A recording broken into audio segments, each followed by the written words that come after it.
على أهلها أما بعد بسم الله الرحمن الرحيم لقد من الله على المؤمنين إذ بعث فيهم رسولا من أنفسهم يتلو عليهم آياته ويزكيهم ويعلمهم الكتاب والحكمة وإن كانوا من قبل لفي ضلال مبين صلوات پھر بھی ذرا بلندر صلوات صلی علی محمد وعلی محمد. میں نے آپ کے سامنے چوتھا پارہ سورہ آل عمران کی، اس سورت کا نام ہے آل عمران. کوئی عمران ہے جس کے نام پہ یہ سورت ہے؟ ماشاءاللہ. اس سورت کا نام ہے آل عمران. چونکہ اس کی 164 نمبر آیت میں نے تلاوت کی ہے. چونکہ آیت کا عنوان 164 نمبر، نام ہے سورت کا آل عمران. میں یہیں سے بات کو شروع کرتے ہیں آسان طریقے سے. لوگوں، پارے ہم نے بنائے ہیں، سورتیں اللہ نے بھیجی ہیں. تھوڑے سمجھ دیا. یہ جو 30 پارے ہیں نا، پارے ہم نے مل کے بنائے ہیں، ترتیب دیے ہیں. ترتیب دیے ہم نے، ترتیب شدہ ہو کے نہیں آئے. پارے ہم نے بنائے ہیں، سورتیں اللہ نے بھیجی. میرے بھائیوں، جب سورتیں اللہ نے بھیجی ہیں تو پھر ضروری ہے کہ اللہ ان سورتوں کا نام رکھ کے بھیجے. یہ غور نہیں فرمایا. سورتوں کا نام رکھے اور نام رکھ کر پھر سورتیں بھیج دے کہ اس سورت کا نام یہ ہے، اس سورت کا نام یہ ہے. جب نام رکھ کے بھیجے ضروری ہے توحید کے لیے، عدل بھی ہے اور حکمت بھی ہے. جب اللہ بھیجے گا نام رکھ کر، تو نام کسی کا، کسی شے کا تب رکھا جاتا ہے جب نام والا اس شے سے پہلے موجود ہو. سمجھ آئیے تھوڑی سی. نام جس کا رکھا جائے گا نا، ضروری ہے کہ وہ نام والا اس سے پہلے ہو. اس سورت کا نام رکھا گیا آل عمران. پھر مان لو قرآن بعد میں بنا ہے، آل عمران پہلے ہے. سمجھ آ لیجیے میرے پاس، آل عمران پہلے ہے. اسی آل عمران کے لیے تھوڑا سا میں آپ کو ذرا تھوڑے سے آپ ماشاءاللہ میرے ساتھ بالکل منسلک ہو جائے. میرا چھٹا امام جعفر صادق علیہ السلام، اللہم صلی علی محمد وعلی محمد، تشریف رکھتے ہیں. ان کے ساتھ ان کا صحابی داؤد ابن کثیر رکی. رکہ ایک جگہ ہے جہاں جنگ صفین ہوئی. رکہ کا رہنے والا میرے امام کا صحابی ہے، ساتھ بیٹھا ہے. امام نے اس کے دل میں ڈالا، داؤد ابن کثیر کے دل میں ڈالا کہ یہ مجھ سے سوال کرے. ادھر ڈالا، وہ کہنے لگا مولا ابھی میرے دل میں ایک سوال آیا. صحیح مسکرا کے فرماتے ہیں داؤد پوچھو نا. کہا مولا سوال یہ ہے کہ آپ کا علم کتنا ہے، آپ کا علم کتنا ہے. جب کہا نا علم کتنا ہے، صحیح نے فرمایا داؤد پہلے اپنا سوال بڑھاؤ، پہلے اپنا سوال بڑھاؤ تاکہ دنیا کو معلوم ہو کہ امام کا علم کتنا ہوتا ہے. کہتا مولا میں نے بڑھا دیا. ہاں سوال کرو. مولا سوال یہ ہے کہ سمندروں کے نیچے کیا ہے؟ یہ جو سمندر ہے نا وہاں سارے سمندر، ان کے نیچے کیا ہے؟ سمندروں کی گہرائی ہے 35,400 فٹ۔ کیا چنگی لگی تھی؟ چنگی لگ رہی ہے؟ ذرا ذکر امام ہے اور خاموش بیٹھے ہوئے ہیں، چنگی لگ رہی ہے یا نہیں؟ ہاں ہاں ذرا بول حیدری، روحانیت پیدا ہو جائے گی۔ نعرے لگتے ہیں، کس لیے بیٹھے ہیں؟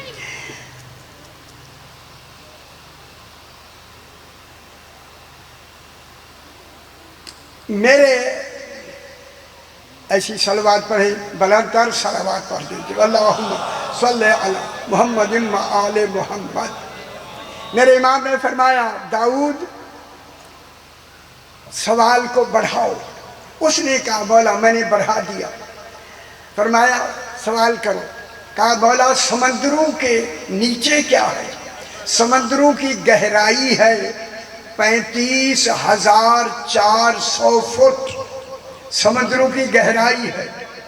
جب اتنا کہا تو میرے امام نے فرمایا داؤد ان چیزوں کے نام سننا چاہتا ہے یا دیکھنا بھی چاہتا ہے؟ ماشاءاللہ سیدہ، ماشاءاللہ ماشاءاللہ، ان کے نام سننا چاہتا ہے یا دیکھنا بھی چاہتا ہے؟ اس نے کہا مولا کان سنتے ہیں تو بھول جاتے، آنکھ دیکھتی ہے تو یاد رہتے۔ فرمایا یہ بھی میرے علم کی پھوار تیرے اوپر پڑی ہے، اس کا نتیجہ ہے۔ فرمایا داؤد آنکھیں بند کرو، داؤد نے آنکھیں بند کی، سرکار نے فرمایا کھولو۔ اب جو کھولا داؤد کہتا ہے کہ میں امام کے ساتھ، چھٹے امام کے ساتھ سمندر کے کنارے پہ کھڑا ہوں، سامنے سمندر ہے، سمندر میں مد و جزر ہوتا ہے، پانی اوپر جاتا ہے پھر نیچے آتا ہے، اوپر جانے کو مد کہتے ہیں، نیچے اترنے کو جزر کہتے ہیں۔ مد و جزر کو جب میرے امام کی نظر پڑی نا مد و جزر پر، مد و جزر میں انقلاب آ گیا۔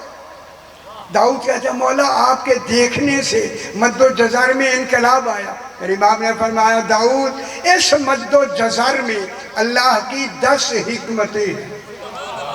خوش ہو گئے؟ 10 حکمتیں ہیں۔ ایک حکمت میری سائی نے بتائی ہے، وہ میں بتاتا ہوں۔ فرمایا اس کی ایک حکمت یہ ہے، سارے توجہ فرمائیں سے، اس کی ایک حکمت یہ ہے جب سمندر کا پانی، شاید آؤ بسم اللہ تشریف لاؤ، صحیح آگے سے اب آپ کو قصیدے سنائیں گے پھر آپ بولیں گے۔ ہاں ہاں تھوڑی سی اندر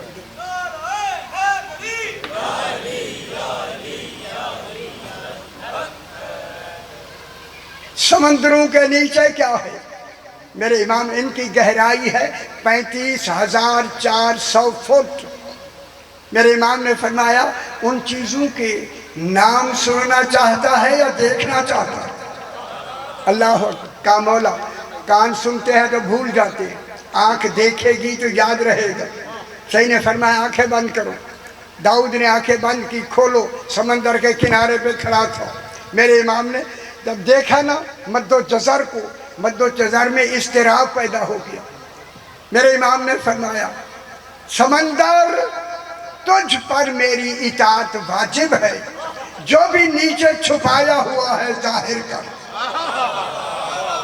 خوش ہو میرا پتر، ظاہر کر دے، یہ کہنا تھا۔ سمندر پھٹ گیا، ایک ایسا سفید پانی نکلا، پانی جو دودھ سے بھی زیادہ سفید۔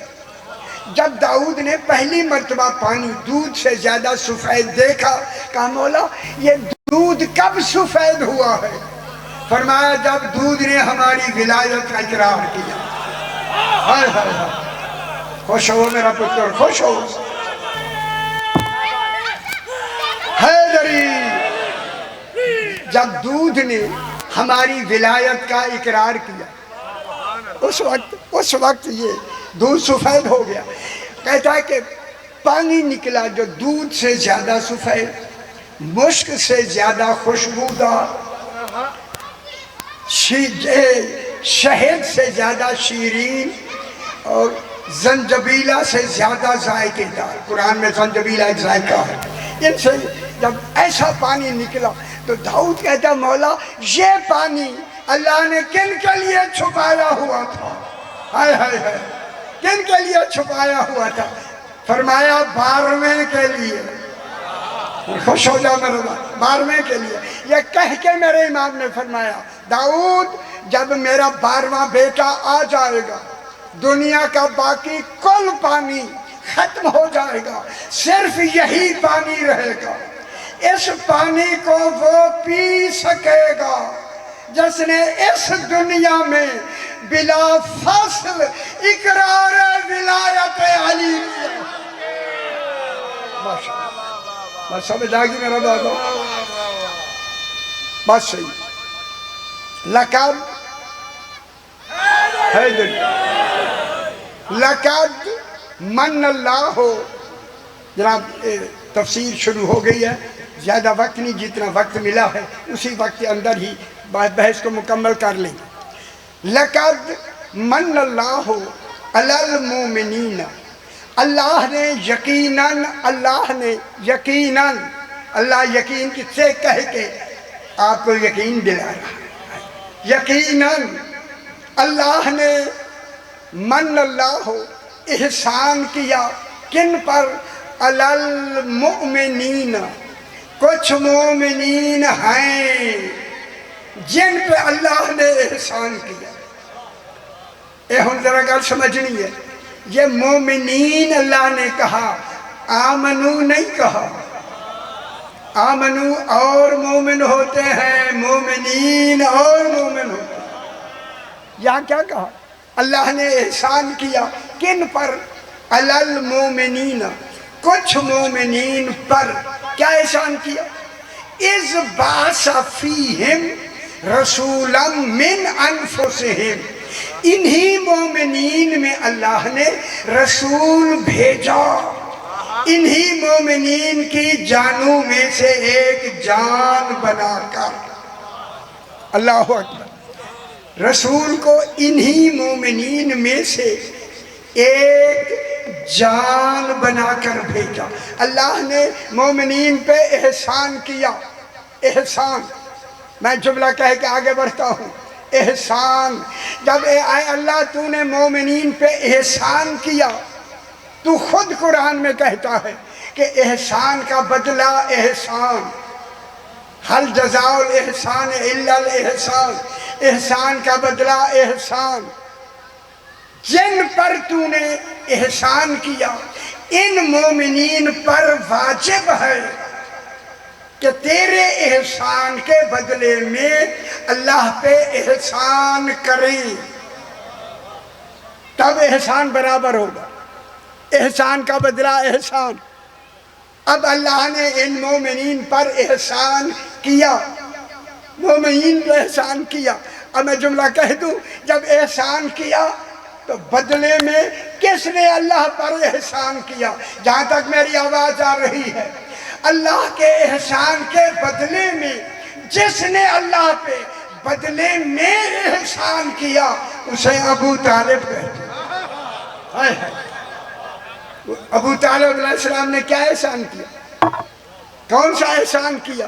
احسان یہ کیا کہ رسول پاک خود موجود ہیں، رسول کریم خود موجود ہے۔ آپ بے پرواہ ہو کے سن رہے ہیں؟ نہ، یہ جو گھر کے لوگ ہوتے ہیں ذرا پہلے انہیں زیادہ سنا جاتا ہے، گھر والے ہر وقت کام آتے ہیں۔ ہاں، سارے جتنی آئے ہیں سارے گھر والے ہیں، ہر ایک کی حوصلہ افزائی کریں، یہ رونق ہوتی ہے، آپ کی روحانیت بڑھتی ہے، ماحول روحانیت پیدا ہو جاتی ہے۔ ٹھیک ہے، احسان کا بدلہ احسان۔ وہ احسان ابو طالب نے کیا کیا؟ اللہ نے کہا رسول تو نے اپنا نکاح خود نہیں پڑھنا، ابو طالب نے پڑھنا۔ یہ غور نہیں فرما رہے، ابو طالب نے نکاح پڑھنا ہے۔ نکاح ہے شریعت، شریعت کا نام ہے مذہب۔ اب جو مذہب رسول کا ہوگا وہی ابو طالب کا ہوگا، چونکہ نکاح کون پڑھ رہا ہے؟ جناب ابو طالب۔ پھر مان لو جناب ابو طالب کا مذہب اور رسول کا مذہب ایک، طریقہ ایک، شریعت ایک. اور جناب ابو طالب نے خطبے میں کیا پڑھا؟ دیکھیں خطبہ سنت ابو طالب ہے، سنت رسول نہیں. غور نہیں فرمائے. خطبہ نکاح کس نے پڑھا؟ جناب ابو طالب علیہ السلام نے. تو اب یہ خطبہ نکاح منسوب ہے سرکار ابو طالب کی طرف. سرکار ابو طالب نے رسول کا خطبہ نکاح پڑھا. کیا پڑھا؟ الحمدللہ الذی جعلنا من ذریت ابراہیم ومن نسل اسماعیل.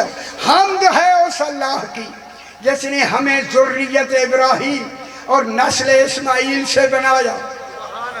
اب میں دنیا سے کہوں یہ الحمد اس وقت پڑھ رہا ہے جناب ابو طالب، ابھی الحمد اتری نہیں. وہ نہیں فرما رہے ہیں وہ جو الحمد اترنے سے پہلے الحمد پڑھے، پھر جو کان والی بات ہے وہ باطل ہو گئی. کہ رسول نے کان میں کہا ابو طالب ایمان لے آؤ، وہ تو الحمد پڑھ رہا ہے. وہ نہیں فرما. اور کس کا نکاح پڑھ رہا ہے؟ سرکار ابو طالب علیہ السلام کا. ٹھیک ہے. اللہ نے احسان کیا جناب ابو طالب کا. اور کن پر احسان کیا؟ کون ہے یہ؟ نکاح میں اہم کیا ہوتی ہے؟ پورا نکاح جو ہوتا ہے اس میں اہم شے کیا ہے؟ جیسے نکاح جو ہے، نکاح کا کمال بڑھ جائے، کیا شے ہے؟ میں بتاتا ہوں، کوئی ڈر نہیں. میں جو نوکر ہوں میں بتاتا ہوں. وہ ہے قصد انشاء. گل چنگی لگ رہی ہے؟ نا نا تسی نا نا نا نا تسی اپنے موجود بیٹھے ہو سی ایسے بھی روز پہنچے. قصد انشاء. انکاہ تو ہے فعل ماضی. انکاہ تو میں نے نکاح پڑھا، ماضی کا یہ ترجمہ. اللہ کہہ رہا ہے رہی ابو طالب اسے انشاء میں پڑھنا ہے. قصد انشاء کہتے ہیں حال. یہ نہیں کہنا کہ میں نے نکاح پڑھا، بلکہ یہ کہو میں نکاح پڑھتا ہوں. حال کا ترجمہ. کون کہہ رہا ہے؟ اللہ کہہ رہا ہے میں نکاح پڑھتا ہوں. اور خیال نہیں فرما رہے. میں نکاح پڑھتا ہوں جناب خدیجۃ الکبریٰ کا اپنے موکل رسول کے ساتھ. اتنی حق مہر ہے. اور پھر فرمایا میں قبول کرتا ہوں. او بے خبر دنیا، اگر ابو طالب علیہ السلام رسول جیسا نکاح نہیں پڑھ سکتے تھے تو اللہ کا حکم دینا خلاف عدل ہوگا، خلاف حکمت بھی ہوگا، خلاف عدل بھی ہوگا. جناب ابو طالب کا پڑھا ہوا نکاح ہے صحیح. اور جملہ کہہ دوں اور کہنے والوں، نکاح تو ہو شریعت پر، معاذ اللہ پڑھنے والا کافر. کیا کہہ رہے ہیں ابو طالب کو؟ کیا کہہ رہے ہیں؟ جناب ابو طالب نے نکاح پڑھا. جب یہ پورا جملے حال میں جناب ابو طالب نے مکمل کر لیے، ختم کیا، اب توحید کی ندائی. ابو طالب یہی میں سننا چاہتا ہوں. اب قیامت تک خطبہ نکاح ابو طالب کے نام ہو جائے گا. کیوں رکھا؟ اس لیے کہ نکاح ہے ہی وہی جو طرز ابو طالب میں پڑھا جائے. کیا پڑھا؟ یتلو آگے مومنین. اللہ نے کن میں؟ مومنین میں بھیجا. یہ مومنین ہے نا. لقد من اللہ علی المومنین. مومن مولا پوچھا گیا مولا مومن کسے کہتے ہیں؟ سرکار امیر المومنین نے فرمایا مومن وہ ہوتا ہے اگر اس دیوار سے کہے سونے کی ہو جا وہ ہو جائے. خوش ہو سے سونے کی ہو جا وہ ہو جائے. وہ شخص کہتا ہے جب میں نے سوال کیا تو میرا چہرہ سرکار امیر المومنین کی طرف. صحیح نے فرمایا مومن وہ ہوتا ہے اگر اس دیوار سے کہے سونے کی ہو جا وہ ہو جائے. یہ کہتا ہے جب ہو جا کہا نا سونے کی ہو جا، میں نے جو سرکار کے چہرے سے ہٹا کے دیوار دیکھی سونے کی ہو گئی. ہائے ہائے ہائے سونے کی ہو گئی.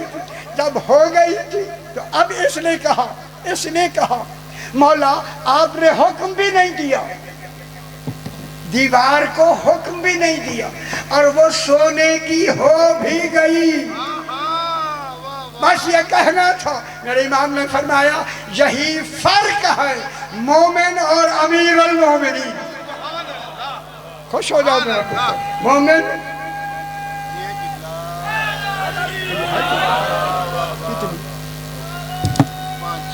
اچھا حیدری، یہ فرق ہے مومن اور امیر المومنین میں۔ آگے کیا ہے؟ یتلو علیہم آیاتہ ویزکیہم، ان کا کیا معنی ہے؟ دیکھو نا، آپ سمجھے نا کیا معنی ہے؟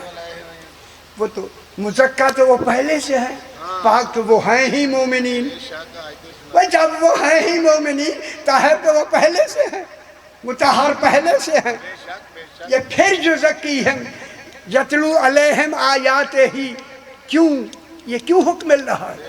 نہ سارے نے سنا، جتنی بیٹھو میرے بھائی، میں نے تفسیر میں لکھ دیا تفصیل سے، یہاں چونکہ وقت تھوڑا ہوتا ہے، اس لیے حکم ہوا ہے رسول جو بھی آیت اترتی ہے پہلے انہی مومنین کے سامنے جا کے تلاوت کرو، تلاوت کرو، قرأت نہیں، گل سن لو نا، سن لو لے جائے، تلاوت کرو۔ تلاوت اور ہوتی ہے، قرأت اور ہوتی ہے۔ قرأت ہوتی ہے دوسری شے کو اسی طرح دہرا دینا، یہ قرأت ہے۔ یہ تلاوت ہے اسے صحیح پڑھنا، اسے سوچنا سمجھنا۔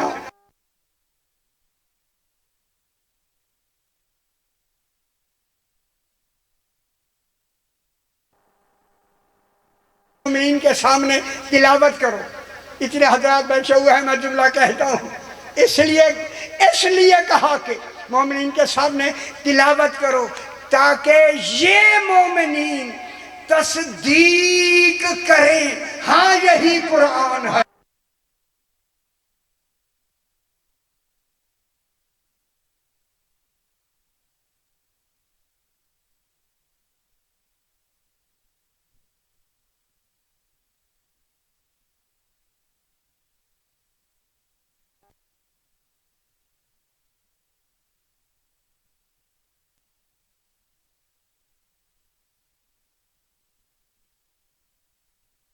اہل البیت وَيُطَهِّرَكُمْ تَطْهِيرًا، یہ آیت اتری، رسول نے ان مومنین کے سامنے پڑھی، انہوں نے کہا یہی قرآن ہے اور یہی آیہ تطہیر ہے۔ تزکیہ کیا ہے؟ اے آل محمد یہ تمہاری شان میں آئی ہے، اس کا اعلان کرنا، ان کی شان میں آنا ہے، اعلان کرنا، شان میں۔ آیہ ولایت آئی ہے، یہ آیہ ولایت ہے، تمہاری شان میں آئی ہے۔ یزکیہم، اعلان کر کے کہنا یہ تمہاری شان میں آئی ہے۔ وقت کے حوالے سے مجھے فرما رہے ہیں کہ تھوڑا سا رہ گیا ہے، اس میں ایک واقعہ اگر آپ سننا چاہتے ہیں تو میں سنا سکتا ہوں۔ جناب ابو بکر، حضرت ابو بکر کا زمانہ ہے، ان کے زمانے میں ایک شخص ہے، وہ کہتا ہے میرے دوست تھے، اس کا نام ہے عیسیٰ ابن جنادہ۔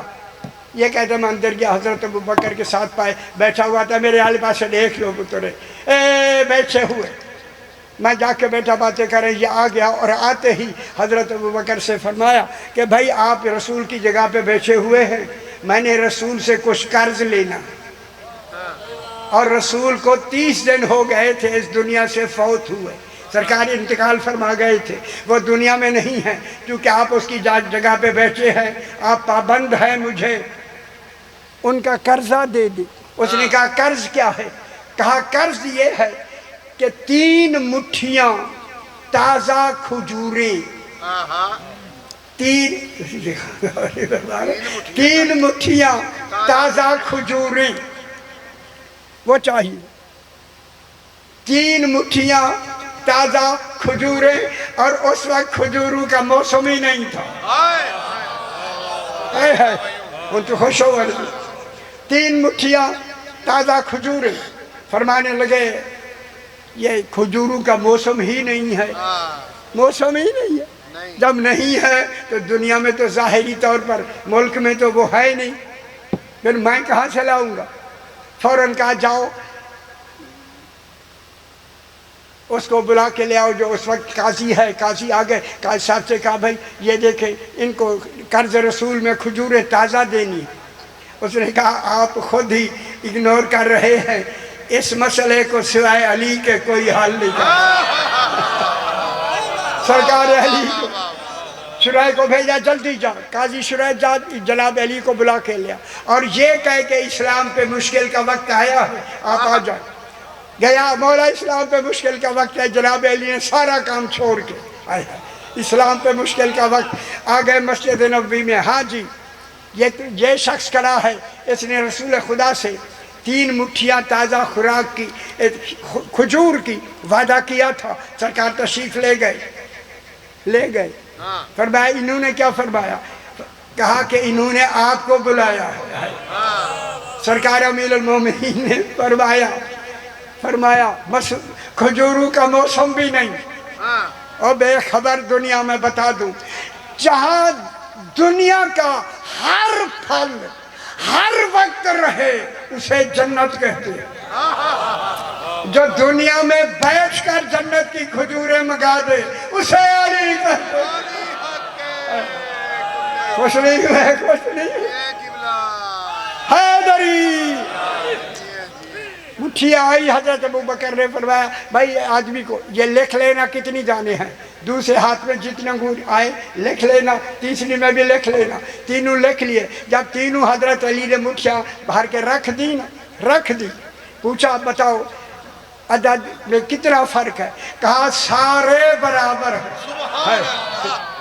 برابر ہیں، سارے برابر ہیں. خدا گواہ جب کہا برابر ہے. آپ کی کتاب ہے ضمۃ الثاقبات جلد نمبر 1، اس میں یہ لفظ لکھی ہوئی ہے. خود ابو بکر نے فرمایا جب ہم غار ثور شب ہجرت، غار ثور سے میں رسول پاک کے ساتھ باہر نکلا. راستے میں مجھے روک کر رسول نے فرمایا جو بات میں کہنے لگا ہوں اسے بھولنا نہیں. میرا ہاتھ اور علی کا ہاتھ عدل میں بھی برابر ہے اور عدد میں بھی برابر. آخر دعوانا ان الحمد للہ رب العالمین.